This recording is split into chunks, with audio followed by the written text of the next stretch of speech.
ఆత్మహత్య ఎంత పాపమో ధర్మశాస్త్రము చాలా తీవ్రంగా హెచ్చరిస్తుంది. కొంతమంది జీవితంలో కష్టాలను ఎదుర్కోలేక లేదా తాము అనుభవించినటువంటి మానసికమైనటువంటి లేదా శారీరకమైనటువంటి ఇబ్బందులను ఎదుర్కోలేక ఆత్మహత్యకు పాల్పడుతూ ఉంటారు. ఆత్మహత్య మహాపాపము అని మన ధర్మశాస్త్రాలు చెబుతూ ఉన్నాయి. అదేవిధంగా మన లా కూడా ఆత్మహత్య నేరము అని కూడా చెప్తుంది. చట్టం దృష్టిలో నేరం. అయితే ఆత్మహత్య ఒకవేళ చేసుకుంటే అలాంటి వారికి, వాళ్ళ కుటుంబీకులకు, వాళ్ళ దాయాదులకు ఎలాంటి ఫలితాలు ఉంటాయి, ధర్మశాస్త్రం ఏం చెప్తుందో ఇప్పుడు తెలుసుకుందాం.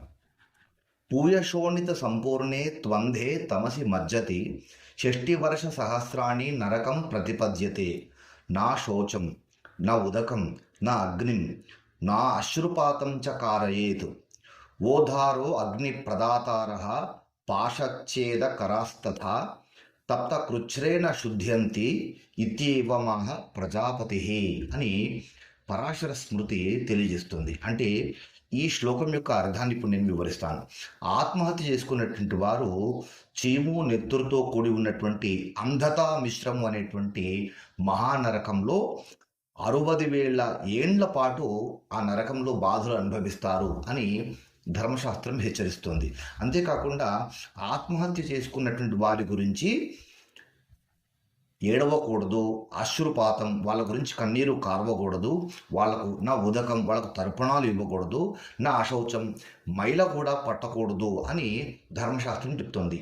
అలా ఎవరైనా కానీ వాళ్ళకు అగ్నికార్యం చేసినా, దహనం చేసినా కానీ వాళ్ళకి కూడా పాపము కలుగుతుందని ధర్మశాస్త్రం హెచ్చరిస్తుంది. అంటే ఇక్కడ ఈ విషయం ఎందుకు చెప్తున్నానంటే, ఇలాంటి పరిస్థితుల్లోనైనా సరే పరిస్థితులను ఎదుర్కొనండి, కానీ ఆత్మహత్యకు పాల్పడకండి.